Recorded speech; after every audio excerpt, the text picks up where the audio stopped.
اچھا میرے پاکستانیوں، آج سے 1 سال پہلے میں اپنی ڈائری اٹھا کے تو پرائم منسٹر ہاؤس سے گھر گیا تھا، اور اس کے پیچھے ایک بہت بڑی سازش تھی۔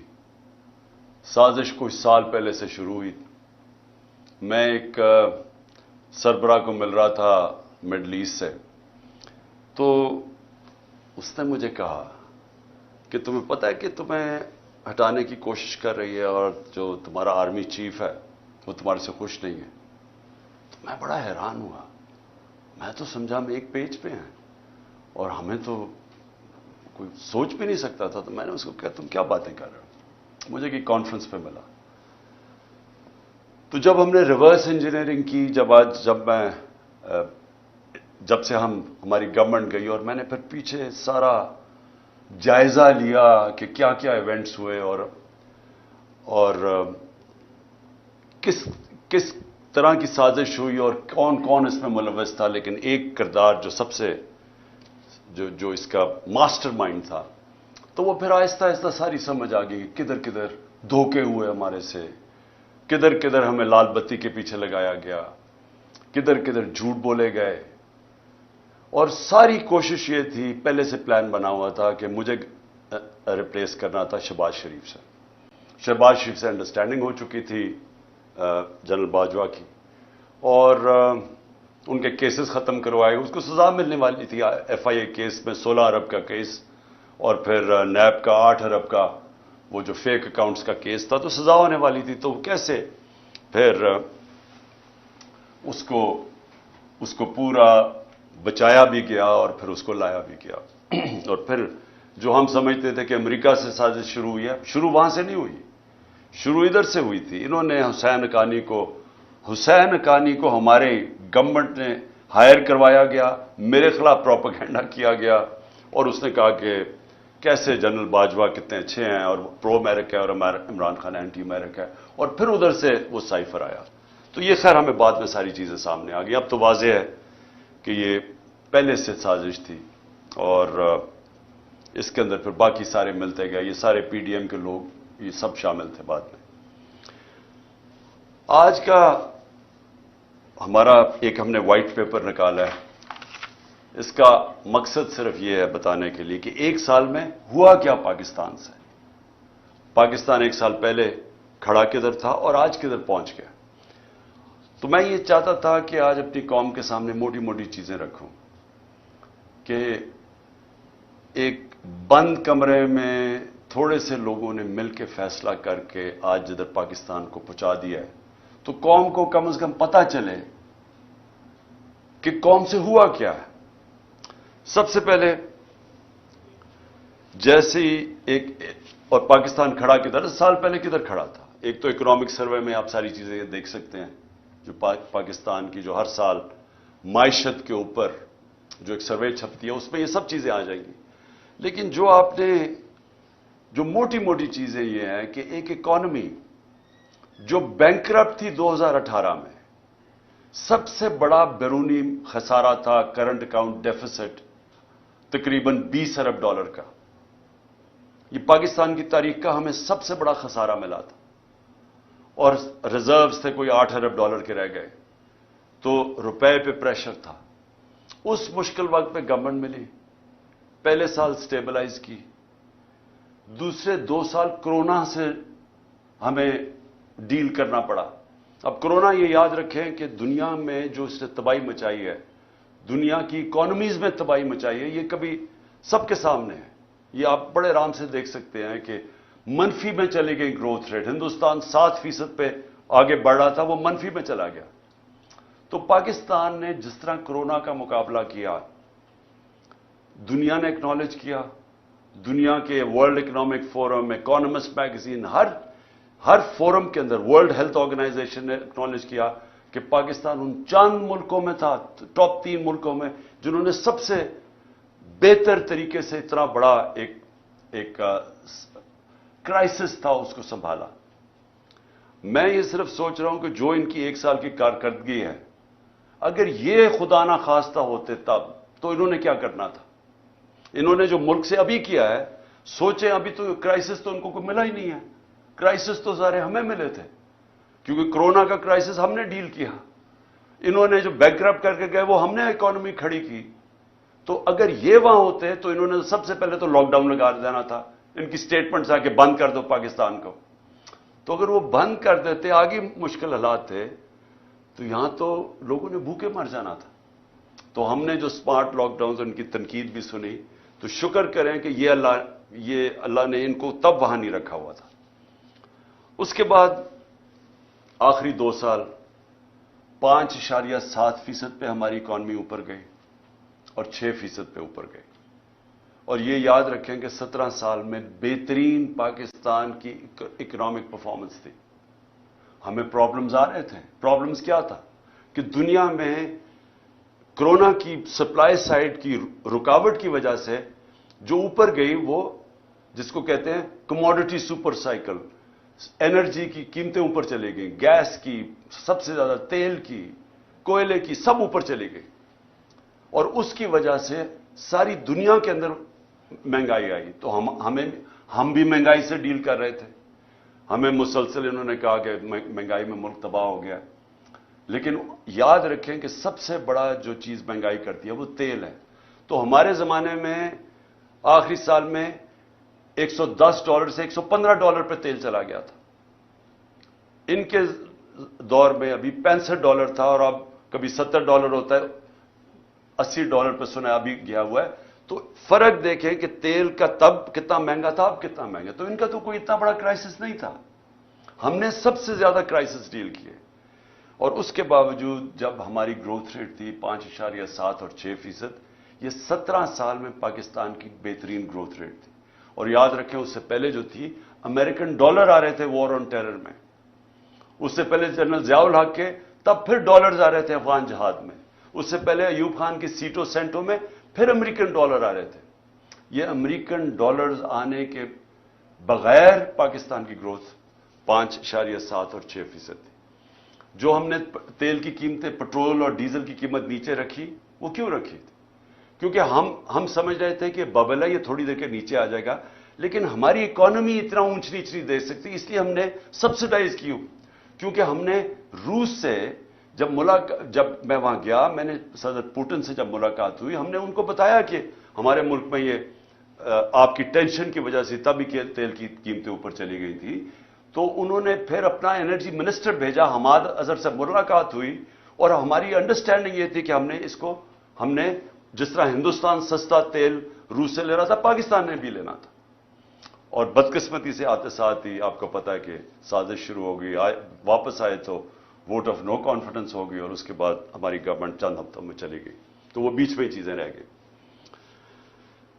ہمارا ٹیررزم، جو اتنا آج کل ٹیررزم کی بات کر رہے ہیں، یاد رکھیں ہم ٹیررزم سے ٹورزم پہ گئے تھے. ہمارے 3.5 سال میں دہشت گردی دیکھ لیں اور آج دیکھ لیں. اور جب جو امریکہ نکلا افغانستان سے، تو وہ بہترین ٹائم تھا اس وقت کہ افغان گورنمنٹ کے ساتھ کوآپریٹ کر کے ہم اس ملک کے اندر جو دہشت گردی جو تھوڑی بہت بھی تھی، اس کے اوپر بھی قابو پا سکتے تھے. لیکن کچھ نہیں کیا گیا. انہوں نے کوئی نہ، ان کے پاس ٹائم تھا سوچنے کا، نہ کچھ تھا، کیونکہ آئے تھے صرف ایک مقصد کے لیے، اپنے کرپشن کیسز ختم کرنے کے لیے. نہ انہوں نے اکانومی کا روڈ میپ دیا، نہ ان کو کوئی فکر تھی کہ یہ جو واپس آ رہے ہیں، جب طالبان گورنمنٹ آئی تو انہوں نے کہا واپس جائیں TTP کو. تو جب وہ واپس آ رہے تھے، نہ سوچا کہ ان کو ریہیبلیٹیٹ کیسے کرنا ہے. ان کو تو اس کی فکر ہی نہیں تھی. یہ تو پڑ گئے اپنے کرپشن کیسز پہ آتے ساتھ ہی. پہلی کیبنٹ کی میٹنگ کے اندر انہوں نے آتے ساتھ ہی اپنے جناب ECL پہ جو رکھے ہوئے تھے وہ ختم کیا. 60% کیبنٹ جو نہیں آئی وہ ضمانت پہ تھی، کرپشن کے کیسز تھے. تو انہوں نے تو صرف آتے ساتھ ہی اپنی کرپشن کیسز ختم کیے، اور پھر اسمبلی میں جا کے نیب کا قانون پاس کر کے 1100 ارب روپے کے کرپشن کے کیسز اپنے ختم کیے. ہمارے 3 سالوں میں نیب نے 480 ارب روپے کرپشن کا ریکور کیا تھا. ہماری ایوریج آ رہی تھی 160 ارب روپیہ سال کا. سب سے زیادہ ہمارے دور میں ہم نے نیب نے پیسے ریکور کیے تھے جو کرپشن کے تھے. انہوں نے آتے ساتھ ہی پہلے نیب کو ختم کیا، نیب کے اوپر آدمی بٹھایا، جب وہ بٹھایا اس نے بھی دیکھا کہ میرے سے غلط کام کروا رہے ہیں، اس نے ریزائن کیا. یعنی نیب کا ادارہ تباہ کیا آتے ساتھ ہی، کیونکہ ان کو سب کو ڈر تھا نیب سے. تو امینڈمنٹ بھی پاس کی، پھر اپنا آدمی رکھایا، وہ بھی نہیں چلا. اس کے بعد ایف آئی اے کو انہوں نے تباہ کیا آتے ساتھ ہی، کیونکہ شہباز شریف نے پھنس جانا تھا. مقصود چپڑاسی اور وہ جو 16 ارب روپے کے کرپشن کیس تھے. ایف آئی اے پہلے رائے طاہر کو لے کے آئے آئی جی، جو نہیں، رائے طاہر پہلے سے تھا، اس سے غلط کام کروانے کی کوشش کی، اس نے ریزائن کیا. پھر آدمی لے کے آئے، پھر ساری ایف آئی اے کو صرف لگا دیا ہم سب کے اوپر، ہمارے اوپر کیسز کرنے کے لیے. ایف آئی اے کا ادارہ ختم کیا اپنے آپ کو بچانے کے لیے 16 ارب کیسز کے اور اپنا آدمی اور وکٹمائزیشن کے لیے. نیب، ایف آئی اے گئی، پارلیمنٹ ختم ہو گئی، کیونکہ جب راجہ ریاض بن گیا اپوزیشن لیڈر تو اس کا مطلب اپوزیشن تو ختم ہو گئی. تو پارلیمنٹ تو چلتی نہیں اپوزیشن کے بغیر، تو وہ ختم ہوئی. پھر الیکشن کمیشن، اس کو انہوں نے استعمال کیا صرف اور صرف کہ کسی طرح وہ ان کو الیکشن جتا دے. توشہ خانہ کیس کر دے عمران خان کے اوپر، فورن فنڈنگ کیس کر دے. اب وہ فورن فنڈنگ کیس ہی ختم ہو گیا. اب پتہ چلا کہ وہ فورن فنڈنگ ہی نہیں تھا، وہ کچھ اور تھا. اب ہائی کورٹ نے، ایک جج صاحب نے کہا کہ جی بتائیں، جو عمران خان کے اوپر میڈیا ٹرائل کر رہے تھے وہ بھی رہ گیا بیچ میں. ابھی توشہ خانہ بھی ختم ہوگا، وہ بھی پتہ چلے گا کہ اس الیکشن کمیشن نے ان کو خوش کرنے کے لیے میرے پہ کیس کیا تھا. اور پھنس جائیں گے یہ اب، کیونکہ توشہ خانہ کا ریکارڈ سارا اویلیبل ہے. تو توشہ خانہ کا جب ریکارڈ اویلیبل ہے، انہوں نے اپنے پیر پہ کلہاڑی مار دی ہے، کیونکہ اس میں نواز شریف اور زرداری نے پھنس جانا ہے توشہ خانہ میں. اور انشاءاللہ ان کی جو گاڑیاں انہوں نے چوری کی ہیں وہ بھی ہم سامنے لے کے آئیں گے. اس کے بعد میڈیا، جو ایک ستون ہوتا ہے ڈیموکریسی کا، اس کے اوپر واردات شروع ہوئی. عمران خان اور پی ٹی آئی کا بلیک آؤٹ شروع ہو گیا میڈیا میں. ہمارے دور پہ کہتے ہیں کہ جی میڈیا کے اوپر پابندی تھی. جتنی آزادی ہمارے دور میں میڈیا کے اوپر تھی، میں چیلنج کرتا ہوں، پاکستان کی تاریخ میں نہیں تھی. کھل میڈیا نے جس طرح ہمیں اٹیک کیا، میرے پہ، سب پہ، میرے گھر والوں پہ، کبھی ایسا میڈیا کا اٹیک نہیں تھا. ہنی مون پیریڈ بھی نہیں ملا، پہلے دن سے اٹیک شروع کر دیا. اور جیسی ہماری گورنمنٹ گئی، میڈیا کو ٹوٹل کنٹرول کیا گیا. خود ٹیلی فون جایا کرتا تھا نامعلوم صاحب سے کہ جناب عمران خان کو نہیں دکھانا. ان کو اونرز کو ٹیلی فون کر کے کہا جاتا تھا کہ اس کو نہیں تم نے دکھانا. جو 2-3 چینلز تھی وہ جو دکھا رہی تھی، ان کے اوپر آپ پریشر ڈال کے ان کو بھی بند کروا دیا کہ آپ نے بھی نہیں دکھانا، لائیو عمران خان کی کوریج نہیں دکھانی. جو سب سے بڑی پارٹی پاکستان کی ہے، اس کے لیڈر کو کیسے ایک ڈیموکریسی کے اندر آپ میڈیا سے بلیک آؤٹ کروا دیتے ہیں، اس کی سپیچز نہیں دکھانے دیتے. اور یہ بھی آپ، یہ لائیو نہیں جائے گا کیونکہ ان کو خوف ہے کہ پتہ نہیں وہ کیا کہہ دے گا. تو اتنا خوف ہے فریڈم آف سپیچ سے. اور میں آج یاد کرانا چاہتا ہوں ہر وہ ہمارا صحافی جو ہمارے دور میں کہتا تھا کہ جی دیکھیں یہاں پابندیاں لگ رہی ہیں. میں چیلنج کرتا ہوں کہ آج اور کمپیئر کریں. میں کہتا ہوں پاکستان کی جمہوریت کی تاریخ میں کبھی ایسی پابندیاں نہیں لگی جو آج لگی ہوئی ہیں ہمارے اوپر. تو میڈیا انہوں نے کر دیا. پھر فنڈامنٹل رائٹس، بنیادی حقوق. 25 مئی کو سے شروع ہوتا ہے. لوگوں کے گھروں میں پولیس گھس کے، پی ٹی آئی کے ایم پیز لوگوں کے گھروں میں گھس کے، نہ چادر نہ چادر دیواری، وہاں جا کے جو انہوں نے جس طرح تشدد کیا، لوگوں کو اٹھایا. ایک 11 سال کے بچے کو لے کر جا رہے ہیں جیل میں کیونکہ باپ نہیں تھا. ایک گھر میں اٹیک کر دیا انہوں نے. وہ ایک میجر صاحب تھے، ان کو کیا پتا کون آ رہا ہے گھر میں. کوئی کسی کے گھر میں رات دروازہ توڑ کے گھستا اندر، اس نے گولی مار دی، اس نے سمجھا کوئی ڈاکو آ رہا ہے. اس کو پکڑ کے اس کے بیٹے کو انہوں نے جو تشدد کیا پولیس نے، جو بیٹے سے کیا. میں 6 مہینے کے بعد بیٹے کو ملا، اس نے کہا میں ابھی بھی میں رات کو سو نہیں سکتا، اتنا انہوں نے میرے ظلم کیا. اس کے بعد 25 مئی کو جو عورتیں بچوں کے اوپر انہوں نے وہاں دیکھ رہے ہیں کہ فیملیز آئی ہوئی ہیں. تحریک انصاف کی کیسے یہ کہہ سکتے ہیں کہ ہم کسی بھی انتشار کے اندر ہم ملوث ہوں؟ کیونکہ جو پارٹی الیکشن چاہتی ہے وہ انتشار کیوں چاہے گی؟ ہم تو پہلے دن سے کہہ رہے ہیں کہ پاکستان کے مسئلے الیکشن میں، وہ انتشار کیوں چاہے گی؟ لیکن ہر جگہ ہمارے اوپر انہوں نے ہمیں کوشش کی کہ کسی طرح ہم ریئیکٹ کریں، ہمارے اوپر ٹیئر گیسنگ یا جو بھی کریں تاکہ یہ کہہ سکیں کہ تحریک انصاف انتشار پھیلا رہی ہے. تاکہ اور کیسز بنائیں اور کسی طرح الیکشن نہ ہو ملک میں کہ جی فضا نہیں ہے، سیکیورٹی سچویشن نہیں ہے. تو ہمارے پاس تب سے شروع ہوئے. پھر اس کے بعد ہر جگہ اور بنتے گئے، کیسز بنتے گئے. میرے اوپر آج 144 کیس بن چکے ہیں. میرے اور علی امین کے اوپر، دونوں کے اوپر انہوں نے غداری کا کیس بنا دیا.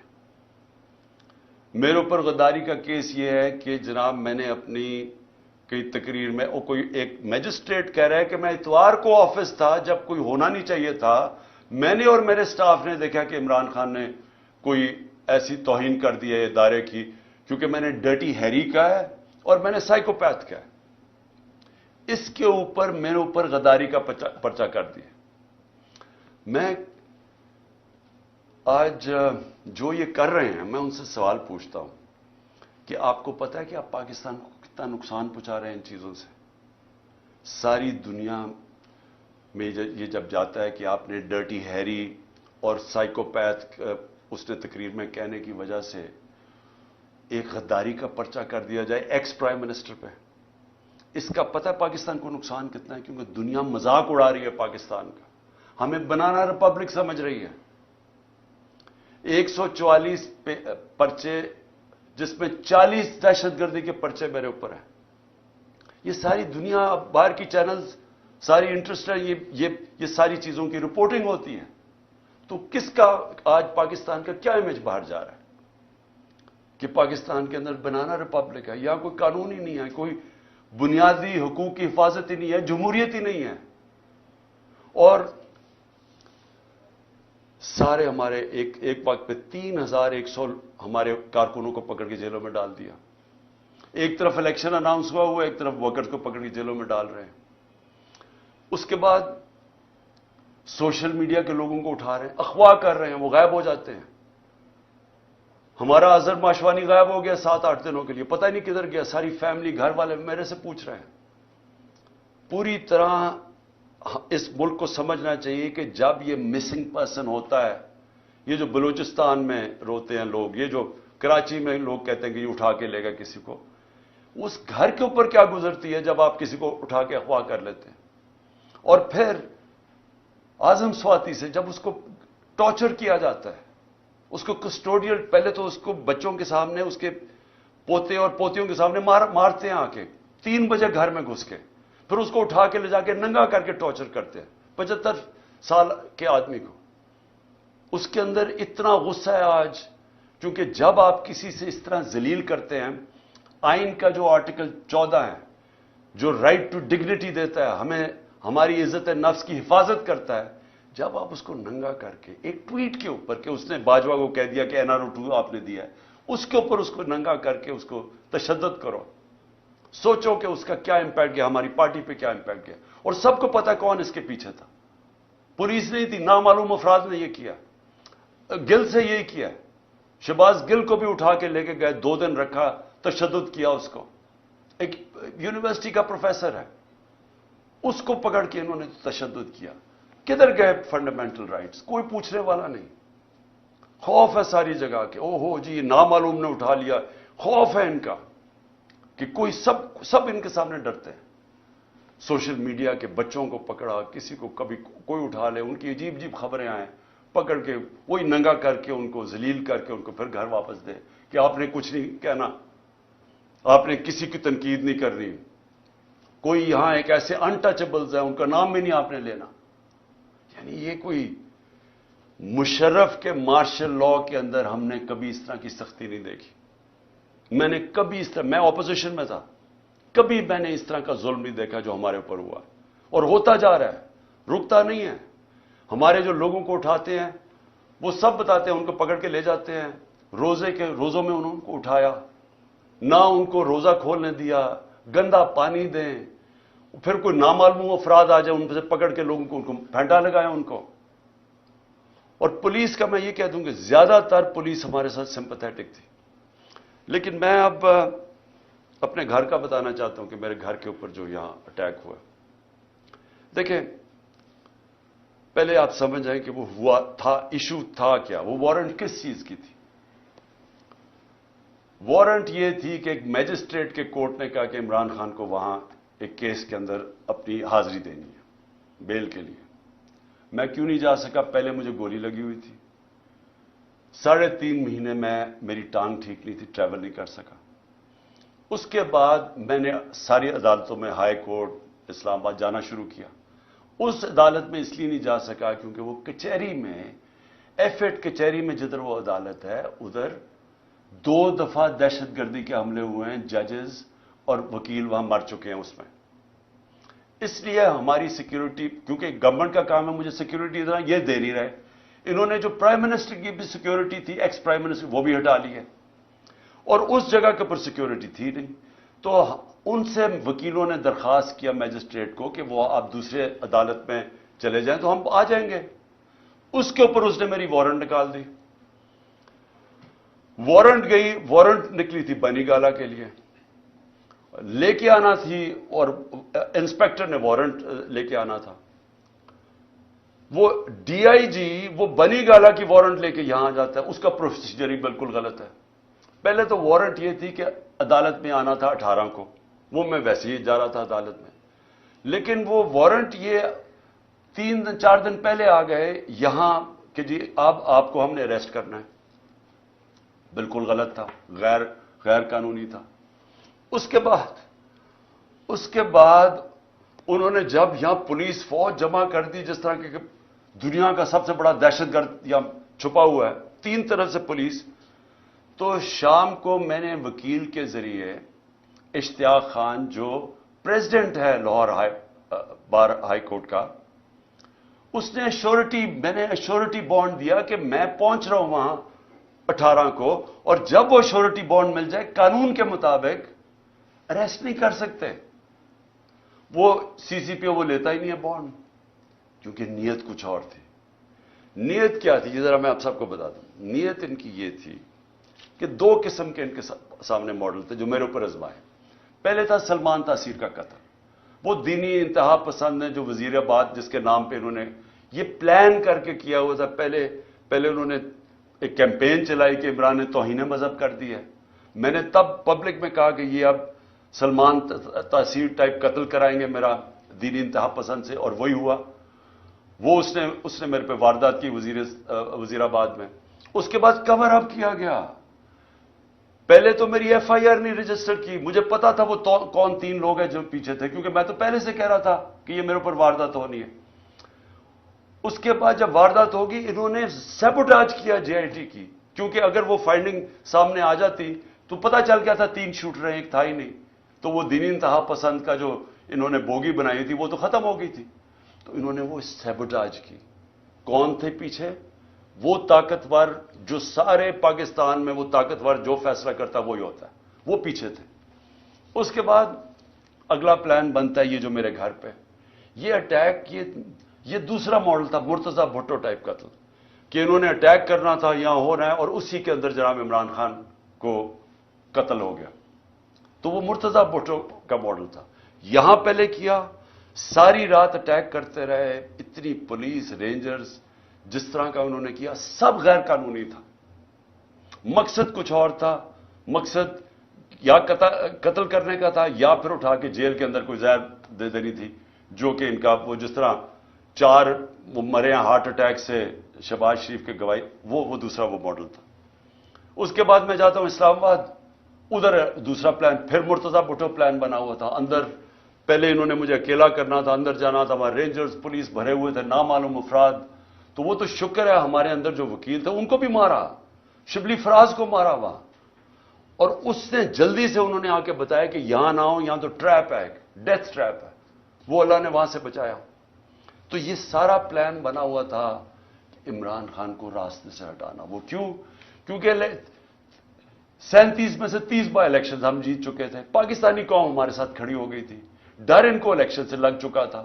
الیکشن سے یہ بھاگ رہے تھے، اور اس الیکشن سے بھاگنے کے لیے ان کو ڈر یہ تھا کہ اگر اس کو جیل میں بھی ڈالتے ہیں تو اس کی پاپولیرٹی اوپر چلی جائے گی، لہٰذا اس کو قتل کرو، راستے سے ہٹاؤ. تو یہ جو 144 کیسز ہیں یہ سارا اسی کی کڑی ہے. پھر اسی دور میں میڈیا کا کیا، یعنی جو بنیادی حقوق تو تباہ کر دیے انہوں نے. جو ابھی علی امین کو پکڑا، علی امین کو کس طرح پکڑا؟ اس کو پولیس، اس کا جو ڈی پی او پکڑنے آیا، اس نے سٹیٹمنٹ دی کہ جو بھی ہو جائے میں نے اس کو پکڑ کے لے کے جانا ہے، عدالت بھی نہ اسے جانے دے. یعنی ایسا کہ ٹارگٹ کر کے جو مین لوگ ہیں عمران خان کے ساتھ، ان کو پکڑ کے جیلوں میں ڈالنا ہے. اگر عمران خان نہیں تو مین لوگوں کو جیلوں میں ڈالو. اچھا، اس کے بعد معاشیت. اب ذرا معیشت کیا تھی؟ میں نے شروع میں آپ کو بتایا کہ اکانومی گرو کر رہی تھی. انڈسٹری 17 سال میں لارج سکیل مینوفیکچرنگ انڈسٹری 10% کی ریٹ پہ گرو کر رہی تھی، 10% پہ، جو کہ بڑی انڈسٹری ہوتی ہے جس سے سب سے زیادہ روزگار ملتا ہے. 3 سال میں 55 لاکھ لوگوں کو مزید روزگار ملا. یہ بھی ورلڈ بینک کی ہے. اور ہمارا جو زراعت ہے وہ 4.5% پہ گرو کر رہی تھی. 2 سال مسلسل بمپر کراپس ہوئی. کیوں؟ کیونکہ ہم نے پیسہ، گنا کا جو فصل تھی اس کا پورا پیسہ دینے دیا. ہم نے شوگر مل مافیا کو، جو بیچارے کسان کو کے اوپر ظلم کرتے ہیں، اس کے حق مارتے ہیں، ہم نے ان کو ٹائم پہ پیسے دلوائے، پوری قیمت دلوائے. انہوں نے پیسہ اپنی زمینوں پہ لگایا. تو سب سے زیادہ پیسہ زراعت میں گیا ہمارے دور میں، اور اس کی وجہ سے انہوں نے، ہماری فصلیں بھی زبردست ہوئی، زراعت بھی بڑھ رہی تھی، انڈسٹری بھی بڑھ رہی تھی. آئی ٹی کی ایکسپورٹس جو مستقبل ہے 75% 2 سالوں میں بڑھی. تو ملک تو صحیح راستے پہ جا رہا تھا، ریکارڈ ہماری ٹیکس کلیکشن ہو رہی تھی. تو اب کیا حالات ہیں معیشت کے؟ 6% سے ورلڈ بینک کے مطابق 0.4% پہ گروتھ ریٹ نیچے چلی گئی. اس سے ورلڈ بینک کی رپورٹ ہے کہ 40 لاکھ لوگ غربت کی لکیر سے نیچے چلے گئے. مہنگائی جس کے اوپر سارا شور مچا ہوا تھا ہمارے دور میں، یاد رکھیں کہ ہمارے دور میں جو مہنگائی کی اصل وجہ تھی وہ تیل تھی. تیل ہمارے دور میں 110 سے $115 بیرل پہ کیا تھا. یہ نیچے آ کے $65 سے آپ کوئی $80 کے بیچ میں ہے. تو اس دور کے اندر ہماری مہنگائی تھی، جو انفلیشن تھی، وہ 12% تھی. ان کے دور میں وہ پہنچ گئی تقریباً 35%. اور جو کھانے پینے کی چیزیں ہیں وہ 1 سال میں 50% بڑھی ہیں. آپ جو چیز عام آدمی کو سب سے افیکٹ کرتی ہے وہ ہے آٹا. آٹے کا 20 کلو کا بیگ اگر آج آپ دیکھیں، اور ہمارے مقابلے میں ہمارا تھا 1140 روپے کا، آج وہ بیگ پہنچ گیا ہے 2800 روپے کا. تو جو عام آدمی ہے، جو اب آٹے کی لائنیں دیکھ رہی ہیں اور لوگ دیکھ رہے ہیں بیچارے آٹا لیتے ہوئے، جو 20 سے زیادہ لوگ مر چکے ہیں. جو بنیادی چیز ہے، پہلے بے روزگاری بھی بڑھ گئی، ویسے کھانے پینے کی چیزیں 50% بڑھ گئی، اور اس کے اوپر آٹا جو بنیادی چیز ہے اس کی قیمت دگنی سے زیادہ ہو گئی. اس کا مطلب یہ کہ لوگوں کے اس وقت سب سے برے حالات ہیں، اور یہ بڑھتے جا رہے ہیں. مہنگائی بڑھتی جا رہی ہے کیونکہ رک تو نہیں رہی. روپیہ 100 روپے سے زیادہ ڈالر مہنگا ہو چکا ہے. روپیہ 100 روپیہ گر چکا ہے. اور پھر سے میں یاد کرا دوں کہ جو باہر بیٹھے ہوئے ہیں، جو لنڈن میں بیٹھے ہوئے ہیں، جن کی اربوں ڈالرز کی پراپرٹیز ہیں، جن کے ڈالر میں پیسے ہیں، ان میں اضافہ ہو گیا 100 روپیہ. اور جو پاکستان کے اندر اس وقت جو عام آدمی جن کے آپ کے روپیوں میں پیسے ہیں، وہ ڈالر کے مقابلے میں 100 روپیہ کم ہو گیا. اگر آپ یہ سمجھیں نا کہ 100 روپیہ آپ کے پاس بینک میں پڑا ہوا تھا، تو صرف 65 روپے اس کی خریدار کی قیمت رہ گئی ہے. ایکسپورٹس 10% گر گئی ہیں. ہماری ایکسپورٹس آخری 2-3 سالوں میں بڑھتی جا رہی تھی. اب بجائے بڑھنے کے ایکسپورٹس 10% کم ہو گئی ہیں. اس کا مطلب کہ ہمیں اور زیادہ مسئلہ ڈالرز کا آنے والا ہے، کیونکہ ہم اب قرضے تو لے رہے ہیں، لیکن قرضے واپس کرنے کے لیے جو ہمارے پاس دولت میں اضافہ ہونا چاہیے، یعنی ایکسپورٹس میں اضافہ اور ریمیٹنسز میں، وہ بجائے بڑھنے کے وہ یا رک گیا یا کم ہو گیا. تو ڈالرز تو کم آ رہے ہیں اور قرضے بڑھتے جا رہے ہیں. اور انڈسٹری جو سب سے خطرناک ہے پاکستان میں، کہ آپ کی دولت میں اضافہ انڈسٹریلائزیشن سے ہوتا ہے. جو ہماری انڈسٹری بڑھتی جا رہی تھی, جو لارج سکیل مینوفیکچرنگ 10% بڑھ رہی تھی, وہ آج 50% انڈسٹری بند ہو چکی ہے. اور جو آج انڈسٹری کا حال ہے, اس کا اب ڈائریکٹ امپیکٹ پڑ رہا ہے. جس طرح میں نے کہا, ہمارے دور میں یہ صرف سال پہلے فیصل آباد میں پوچھیں, ان کو ٹیکسٹائل انڈسٹری کا اسکلڈ ورکر نہیں مل رہا تھا, مزدور نہیں مل رہا تھا. اور آج آپ دیکھ لیں کہ ٹیکسٹائل انڈسٹری کے حالات کیا ہیں. اچھا جی, پھر اب آخر میں پہنچ رہا ہوں کہ 1 سال کے اندر معیشت بھی بیٹھ گئی, میڈیا بھی بند کر دیا, ہمارے جو بنیادی حقوق ہیں ان کی بھی تباہی کر دی,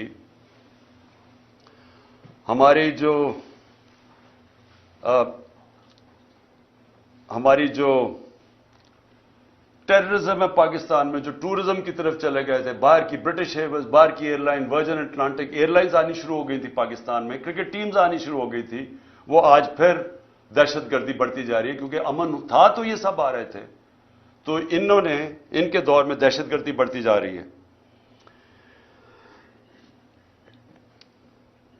اب آخر میں اپنی بات ختم کرتا ہوں. اب پاکستان کدھر جا رہا ہے؟ ساری قوم کو ہمیں اب سوچنا چاہیے کہ ہمارا ملک جا کدھر رہا ہے. سارے ادارے ہمارے گئے, پارلیمنٹ ہماری گئی. جس طرح پھر سے دیکھیں, ملک چلتا ہے اداروں کے اوپر. پارلیمنٹ ایک ادارہ ہے, پارلیمنٹ کی آج حیثیت ختم ہو گئی ہے. آج پارلیمنٹ کے اندر کورم ہی پورا نہیں ہوتا, تو اس کو کوئی شوق ہی نہیں ہے پارلیمنٹ میں, اس کا مقصد ہی ختم ہو گیا جب اپوزیشن ختم ہو گئی. لیکن جو گورننس کے ادارے ہیں وہ گئے ہیں. جب آپ کی الیکشن کمیشن کے اوپر اعتماد اٹھ جائے, جب نیب ختم ہو جائے, جب ایف آئی اے ختم ہو جائے جس نے انویسٹیگیٹ کرنا ہے کرپشن, ان کو صرف استعمال کرو وکٹمائزیشن کے لیے.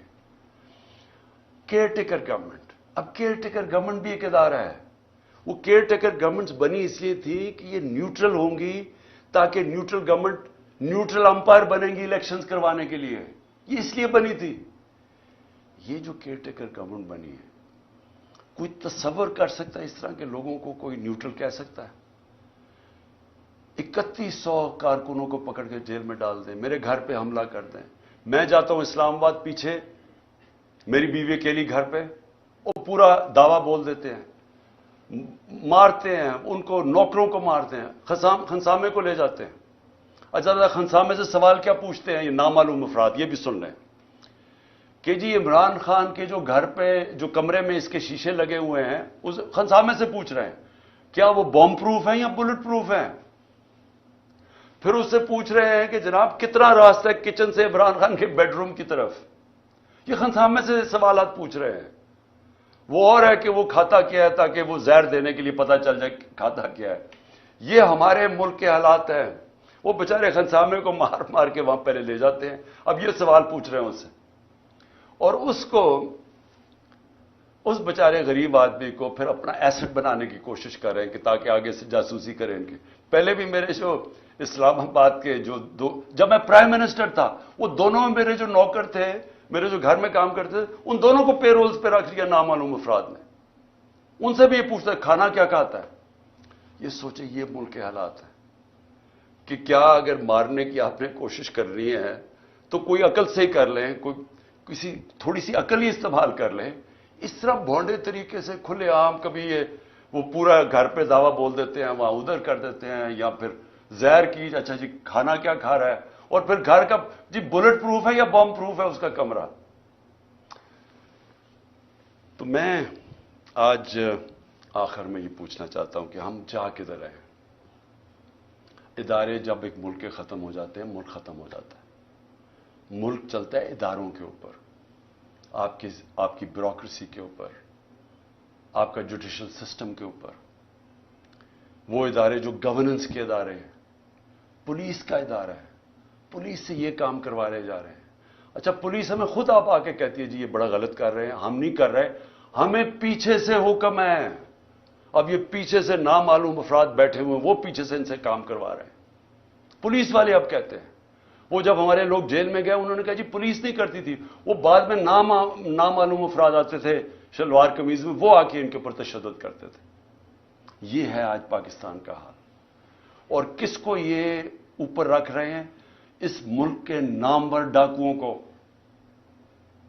جن کی سارے پراپرٹیز باہر پڑی ہیں, جن کا پیسہ باہر پڑا ہے, 30 سال سے منی لانڈرنگ کر کے باہر پیسہ لے کے جا رہے ہیں, ان کو بچانے کے لیے ملک کے ادارے بھی ختم کیے جا رہے ہیں, سارے انسانوں کے بنیادی حقوق ختم کیے جا رہے ہیں, سارے اداروں پہ پریشر ڈال رہے ہیں کہ کسی طرح ہم ان کو قبول کر لیں اور کرش کرنے کی کوشش کر رہے ہیں تحریک انصاف کو. ایسے پولیٹیکل پارٹیز کرش نہیں ہوتی. میں یہ آج ساروں کو پیغام دے رہا ہوں, یہ صرف اور صرف ہم ملک کو نقصان پہنچا رہے ہیں. فاطمہ جناح کا جب الیکشن ہوا ایوب خان سے, تو یہ حربے استعمال کیے گئے اس کو ہرانے کے لیے.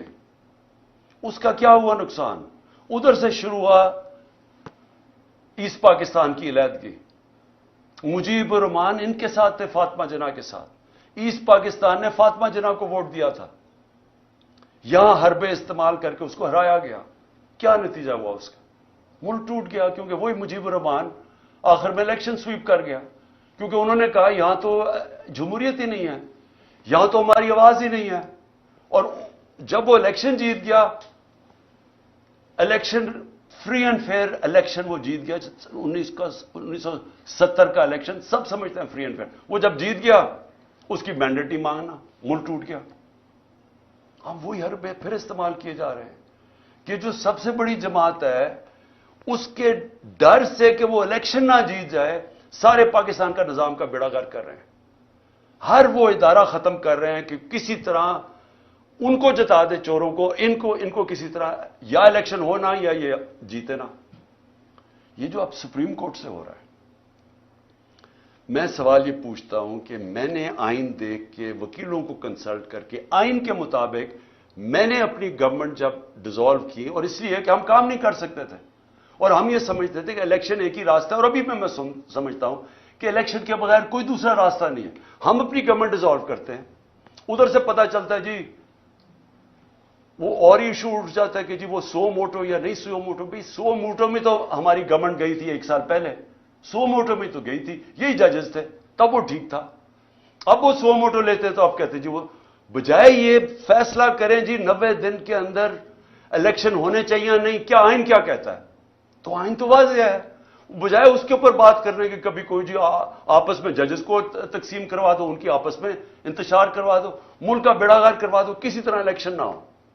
وہ باہر بیٹھا ہوا جو ہے, اور یہ زرداری, میں بتاؤں ان کا پاکستان میں انٹرسٹ کیا. میں پھر سے پوچھتا ہوں, چھٹیاں باہر, جب اقتدار سے نکلتے ہیں پھر باہر بھاگ جاتے ہیں, بڑے بڑے محلوں میں وہاں رہ رہے ہیں, شاپنگ باہر ہے, سرجریز باہر ہیں, سب کچھ باہر ہے, بزنسز باہر ہیں, اس کے بچے 2 باہر کہتے ہیں پاکستان نیشنل ہی نہیں ہے. 3 دفعہ پرائم منسٹر کے بیٹے کہتے ہیں پاکستان نیشنل اس لیے نہیں ہے, یہ جواب ہی نہیں دے سکتے کہ اربوں روپے کی پراپرٹیز کدھر سے آئیں ان کے پاس. اور وہ بیٹھ کے فیصلے کر رہے ہیں پاکستان پہ, اور وہ فیصلہ کر رہے ہیں لنڈن پلان کے تحت کہ کیونکہ میں الیکشن نہیں جیت سکتا اس لیے الیکشن نہ کرواؤ اور پی ٹی آئی کو کرش کرو. اور وہ کہہ رہے ہیں کہ میں یہ جو میری اگریمنٹ ہے وہ پوری کرو, اور اس میں یہ چل رہا ہے, ملک کا بیڑا غرق ہو رہا ہے, اکانومی بیٹھ رہی, کوئی فکر نہیں ہے کہ ملک کی معیشت تباہ ہو رہی ہے. نہ پاکستان, 80% پاکستان کا بزنس مین کہتا ہے کہ ہمیں اس گورنمنٹ پہ اعتماد ہی نہیں ہے, لیکن پھر ان کو بٹھایا ہوا نہیں جی وہ تو ابھی اکتوبر میں نہیں آ گیا, الیکشن اور آگے جا رہے ہیں, جب تک یہ جیتیں گے نہیں. جب تک غلط فہمی یہ ہے کہ کہیں یہ لوگ تھوڑی دیر کے بعد شاید ان کو اچھا سمجھنا شروع ہو جائے. وہ کیسے اچھا سمجھیں گے؟ کون سی چیز کریں گے کہ ملک کو اس دلدل سے نکالیں گے؟ ان کے پاس تو راستہ ہی کوئی نہیں. آپ اور ان کے لیے ملک کے آئین کو بھی نقصان پہنچانے کی کوشش ہو رہی ہے, عدلیہ کو بھی تقسیم کرنے کی, ادارے بھی ختم, فنڈامنٹل رائٹس بھی ختم, ہمارے اوپر بھی 144 کیسز. اور پھر سے میں کہتا ہوں کہ ملک کا مذاق اڑا ساری دنیا میں, ساری دنیا میں پاکستان. اب کیا مجھے یہ بتائیں, جب یہ کہے گئے گورنمنٹ کہے گی کہ ہم سپریم کورٹ کا فیصلہ نہیں مانتے, تو کس انویسٹر نے پاکستان میں آنا ہے؟ جب آپ ایک انویسٹر کو جب پاکستان کی جسٹس سسٹم میں اعتماد ہی نہیں ہے, وہ کون اپنا پیسہ لے کے آئے گا پاکستان میں؟ پاکستانی اپنا پیسہ باہر لے کے جا رہے ہیں, وہ جا کے باہر انویسٹ کر رہے ہیں.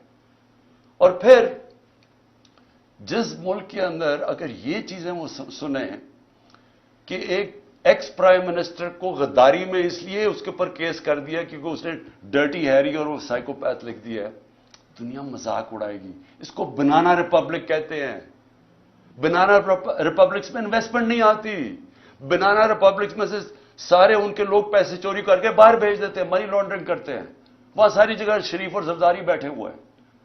اس لیے میں آج آخر میں یہ بات کہتا ہوں کہ جو ملک ہمارا ایک سال میں جہاں آج پہنچا ہے, کوئی سوال پوچھے گا اس آدمی سے جس نے کہا جی عمران خان بڑا خطرناک ہے اس لیے میں نے فیصلہ کیا, اور اس لیے اس نے فیصلہ نہیں کیا, اس نے فیصلہ اور وجوہات سے کیا تھا. وہ ایکسٹینشن اس کا بہت بڑا وجہ تھی. وہ اپنی ایکسٹینشن چاہتا تھا. شہباز شریف نے اسے شیورٹی دی ہوئی تھی. وہ اور بات ہے کہ نواز شریف اڑ گیا. پلان سارا ایکسٹینشن کا تھا. یہ سارا ڈرامہ اس کے لیے ہوا ہے, ذات کے لیے ہوا ہے. یہ ملک کو آج پہنچایا صرف اپنے ذاتی مفادات کے لیے, اور پوری سازش اس کے لیے کی گئی تھی. تو آج کوئی پوچھے گا اس کو کہ جدھر آج پاکستان ہے 9 لاکھ لوگ ہمارے پروفیشنل ملک چھوڑ کے چلے گئے ہیں یہ پچھلے چند مہینے میں. امید چلی گئی ہے پاکستان سے. شوکت خانم سے 4 ہمارے کنسلٹنٹس چھوڑ گئے ہیں. یاد رکھیں کہ جو کینسر کے ڈاکٹرز ہوتے ہیں دنیا میں ان کی ڈیمانڈ ہوتی ہے. بڑی مشکل سے ہم ان کو لے کے آتے ہیں پاکستان, کیونکہ ایک کہیں معمولی سا بھی جو آنکولوجسٹ ہوتا ہے کینسر کا ڈاکٹر, اس کی معمولی سے کہ بھی وہ تنخواہ ہوتی ہے جو ہم پاکستان میں نہیں دے سکتے, تو مشکل سے ان کو لے کے آئے. تو یہ جو حالات دیکھ کے 4 ہمارے ڈاکٹر چھوڑ کے چلے گئے, مایوس ہو گئے ہیں.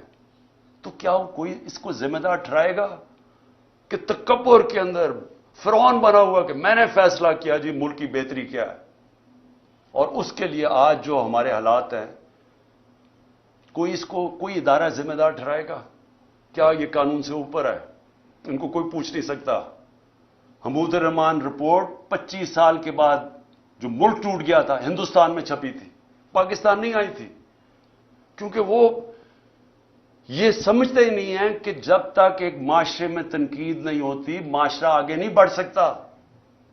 جو ساری ڈکٹیٹرشپس دنیا میں فیل ہوئی ہیں ان کی سب سے بڑی وجہ ہے کہ ڈکٹیٹرشپس کے اندر تنقید نہیں ہوتی.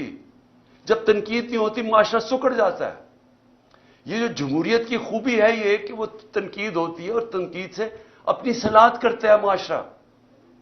یہاں جب تک ہم یہ سمجھیں گے کہ جی وہ ایک سپر کنگ تھا, وہ جو مرضی فیصلہ کرے, ذمہ دار کسی اور کو ٹھہراؤ, اور وہ آرام سے کسی باہر والے ملک میں اچھی ہوائیں لیتا پھرے, کبھی بھی ملک آگے نہیں بڑھے گا. اور آج خاص طور پہ پاکستان کی اس برے وقت میں جو سب سے خوشائن چیز وہ یہ کہ پہلی دفعہ میں نے 1 سال میں جو چیز چینج دیکھا ہے کہ ہماری عوام جاگ گئی ہے, ایک شعور آ گیا ہے.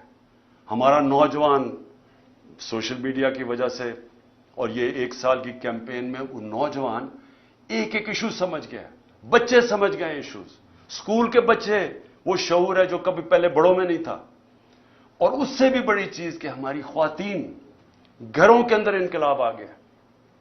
میں سمجھتا ہوں کہ یہ سب سے خوشائن چیز ہے جب ایک قوم جاگ جاتی ہے اور جب اس کو سمجھ آ جاتی ہے حقیقی آزادی کیا ہے. حقیقی آزادی انصاف سے آتی ہے جب ایک معاشرے میں آپ کے بنیادی حقوق کی حفاظت کرتا ہے آپ کے عدالتوں کا نظام, وہ لوگ آزاد ہو جاتے ہیں. وہ اس کو لیول پلینگ فیلڈ کہتے ہیں, وہ معاشری ترقی کرتے ہیں. تو اس وقت لوگ سب سمجھ بیٹھے ہیں کہ ہمیں آزادی چاہیے, ہم بنیادی حقوق چاہیے, ہمیں انصاف چاہیے. ہمیں یہ جو کلاس ہے قانون کے اوپر بیٹھی ہوئی ہم اس کو تسلیم نہیں کرتے. یہ جو چھوٹے سے لوگ ہیں جو ملک کے فیصلے کرتے ہیں, چوری کریں تو NRO مل جاتا ہے, قانون توڑیں تو اپنی FIR, ex prime minister FIR نہیں درج کروا سکتا کیونکہ وہ خاص کوئی آدمی تھا جس نے جو مرضی کرے تو اس کو ہمارا قانون کا نظام نہیں پکڑ سکتا. یہ ہے ظلم پاکستان کا, اور یہ جب تک چینج نہیں ہوگا ملک کا کوئی مستقبل نہیں ہے. جب تک ہم اس ملک میں رول آف لا نہیں لے کے آتے. 1 سال کا ہمارا تجربہ یہ ہمیں بتاتا ہے کہ رول آف لا جس معاشرے میں نہیں ہے اس میں تباہی ہے. اور 1 سال میں جو قتل ہوا ہے وہ رول آف لا قتل ہوا ہے. ان چوروں کو اوپر بٹھانے کے لیے اس ملک کے اوپر جو ظلم ہوا ہے وہ یہ ہوا ہے کہ ان کے لیے ایک اور قانون بن گیا,